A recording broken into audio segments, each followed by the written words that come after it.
guys, magre-remit tayo. Nandito tayo sa agency. Ito po yung agency ko dito sa Pinas. Pero direct hire ako through agency sa Turkey, which is Philippine Liba KG.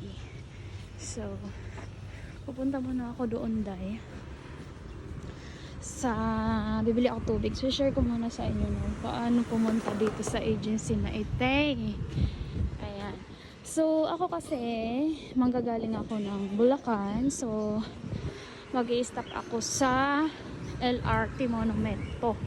Pagdating sa LRT Monumento, pupunta ako ng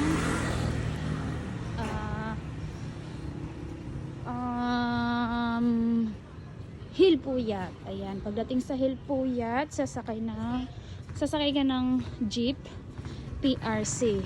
Tapos, sasabihin mo, baba ka ng Yagi Street. So, yun na yun. Kanina. Papasok ka lang naman sa looban. Yun na yun. Makikita nyo. Ay, walang nagtitinda.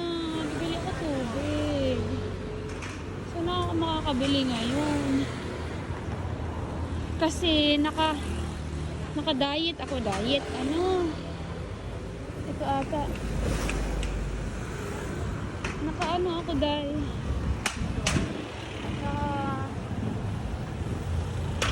ano ba tawag doon? Hindi ako kumain ng agahan, so iinom lang ako ng tubig kasi nga magre-remedical ako. Wala na, balik tayo tindahan. Bibili ako tubig dito na lang. So ayan lang for today's vlog, guys. So, ayan guys, sa mga nagtatanong kung pwede ba mag-walk-in, pwede naman. So, based doon sa nakasabayan ko sa OWADAY, na-forward siya kay Inora Agency. Which is, sabi ko, hindi ko siya nakita. Or hindi ko siya alam. Kasi hindi ko siya nakita online yung number ng Inora. Hindi ko siya napasahan ng ng video ko nung nag-a-apply ako. So, aakyat tayo dahil hala na, andyan na sila dahil. Flight na kayo? Ha? Ngayon? Ngayon pa ba? Wow, congrats. Magre-remid ako Ha? Remid pa. Bukan ka na ba sa LTO? Ha? LTO.